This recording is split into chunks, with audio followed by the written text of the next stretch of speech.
Igor Assis, espero que não tenha arbitragem mineira. Ah, com certeza. O Cruzeiro não pode aceitar uma arbitragem mineira jamais. Jamais. Never ever. Never ever. Sem chance.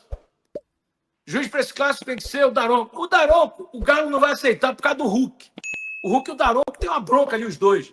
O Galo não vai aceitar. O Atlético Mineiro não vai aceitar. Com toda certeza. Zé Henriquezinho acabou de falar na ESPN que o Cruzeiro está prestes a anunciar um jogador. Vai impactar o futebol brasileiro. Já jogou no rival. Acho que é o Roger Guedes. Vamos aguardar. Bom, eu não tenho essa informação. Se o Zinho tem essa informação, ele está mais bem informado que eu, do que o Samuel Venâncio. Eu não tenho essa informação. E eu não trabalho com especulação. Não ouvi ninguém da diretoria. Aliás, a diretoria não está falando com ninguém. Né? Ninguém está entrevistando o Pedrinho, nem o Pedro Júnior. A diretoria não está falando com ninguém. Então, eu, sinceramente, não tenho essa informação. Mas o Roger Guedes é um grande jogador. Né? Vamos ver. Anderson Cabuloso, vai ser os jogadores do Cruzeiro tem que tomar cuidado com o Lian, porque ele vai tentar provocar, né, para que eles percam a cabeça e causar cartões para prejudicar o Cruzeiro. O jogador não é bobo, né, Anderson? Os caras são rodados, pô. Né? Pelo amor de Deus. Os caras sabem. É só não cair na provocação. Adriano Ribeiro, já não seria um bom teste, Matheus Pereira, Gabigol e Caio Jorge? Aí é com o Leonardo Jardim, mas eu duvido. Se o time está encaixado e está jogando bem com o Wanderson e Caio Jorge, Lucas Romero, Lucas Silva, Matheus Pereira, Christian, para que mudar? O Gabigol sabe disso. E vai entrar e vai fazer gol, pode ficar tranquilo.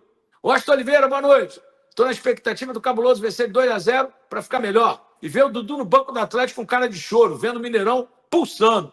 Eu quero saber o seguinte, será que no contrato dele diz que ele tem que ser titular? Porque ele não aceitou ser reserva no Cruzeiro. Vai aceitar ser reserva no Atlético? É incoerente, né, gente? É muita incoerência. Mas já falei, o Dudu é passado, que ele seja feliz para lá. Né? O Cruzeiro tem que falar dos jogadores que lá estão. Hora de falar sobre o goleiro Léo Jardim, titular absoluto do Vasco e pretendido por Palmeiras e Cruzeiro. Qual a real situação do contrato do atleta? Vou trazer todos os detalhes a partir de agora. Léo Jardim tem vínculo com o Vasco até 31 de dezembro e é baseado nisso que o Cruzeiro e o Palmeiras já abriram conversas com o atleta, tentando a assinatura de um pré-contrato para julho. Mas Vasco e Léo Jardim têm um acordo, uma cláusula nesse contrato atual que prevê a prorrogação automática do contrato por mais um ano se ele disputar pelo menos 50 partidas oficiais do Vasco em 2025. Cruz Maltino deve fazer pelo menos 61 jogos, ou seja, 50% desse número de partidas equivaleria a 31 jogos.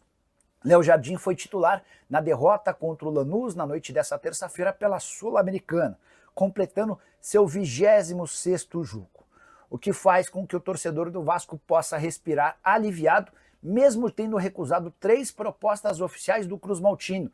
O Léo Jardim entende que o projeto esportivo e a capacidade financeira do Vasco são problemas. Ele está a 5 jogos de ter uma renovação automática do contrato. Não acredito que o Léo Jardim vai se recusar a entrar em campo daqui até o fim da temporada para que essa prorrogação do contrato aconteça de forma imediata. Diante desse cenário, sabendo disso, que o Palmeiras abriu tratativas com Gabriel Grando, goleiro que pertence ao Grêmio, é reserva por lá e era o plano B no Palmeiras. O Verdão tem convicção de que o Léo Jardim terá seu contrato prorrogado no Vasco e o Vasco não tem a intenção de liberar o atleta.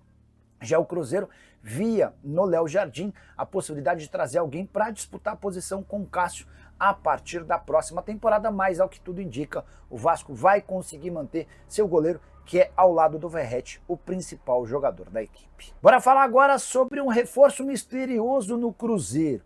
Quem acendeu esse alerta foi o Zinho, comentarista dos canais ESPN. Nessa terça-feira o Zinho contou que, conversando com um familiar do Pedro Lourenço, o dono da SAF do Cruzeiro, ouviu que a Raposa está muito perto de fechar com um atleta que já passou pelo Atlético Mineiro e fez sucesso em outro clube de futebol no Brasil. A partir daí, um monte de gente começou a entender que ele se referia a Roger Guedes, que fez sucesso com a camisa do Corinthians e também jogou no Galo. Posso assegurar que esse nome está descartado. Conversei antes de gravar esse vídeo com um dos dirigentes do departamento de futebol do Cruzeiro, que assegurou que Roger Guedes no Cruzeiro é fake. Também chegaram a falar de Di Maria, meio atacante argentino que está de saída do Benfica, outra informação desmentida pelo Cruzeiro. Mas Nicolo, Roger Guedes trabalhou com o Leonardo Jardim no Al Rayyan, eles foram super bem em 2023, verdade.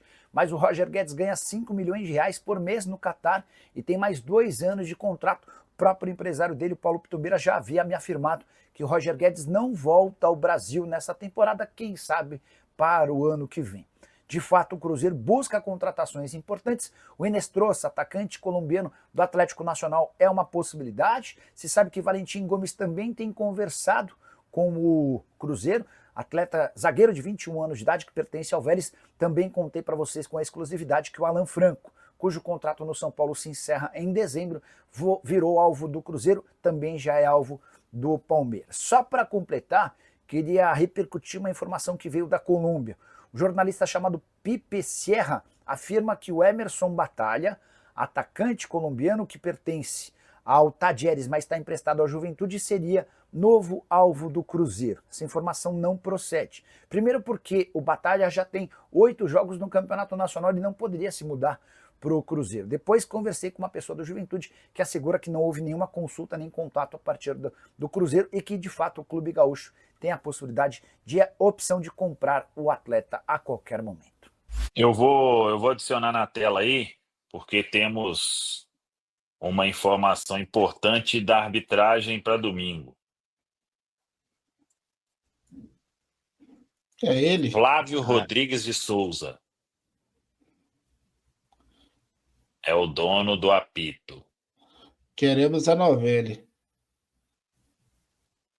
Esse aí. Ele apitou até bem Cruzeiro e Bahia, mas ele é o do mesmo Bahia do ano passado, que o Cruzeiro foi até a CBF.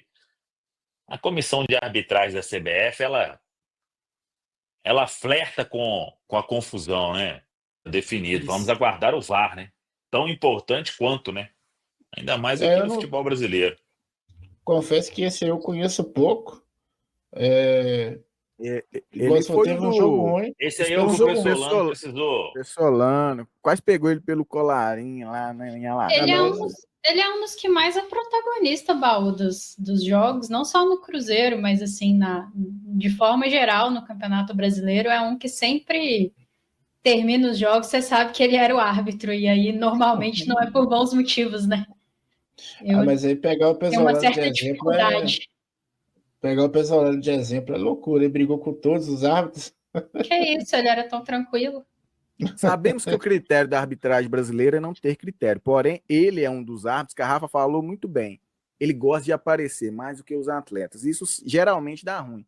É aquele árbitro autoritário, enfim, não pode nem falar com ele. Ele gosta de aparecer. E aí eu creio que é um dos perfis de árbitro que eu não gosto. A verdade é falar quem gosta no futebol brasileiro, enfim. Mas quando eu já vejo a fotinha dele, já dá até arrepios. Eu não gosto nem de ver esse cara apitando o jogo do Cruzeiro, mas enfim, que ele possa fazer uma boa arbitragem, assim pelo menos como foi contra o Bahia, passando despercebido, Rafa.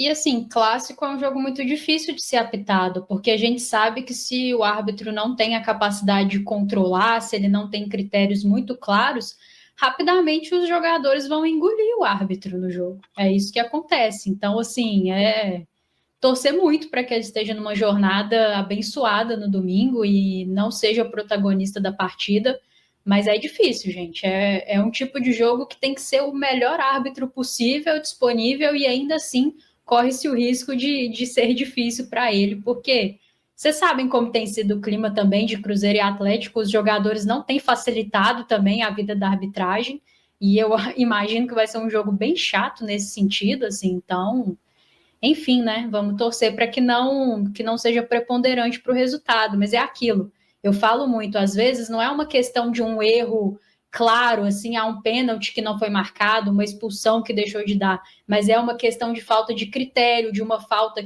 que apita aqui e lá não apita, isso vai enervando todo mundo, conversa demais, então, assim, é difícil, esse tipo de jogo é complicado. Fala, pessoal, estamos aí com atualizações importantes do Cruzeiro. Se inscreva e ative o sininho para receber mais atualizações da Raposa todos os dias.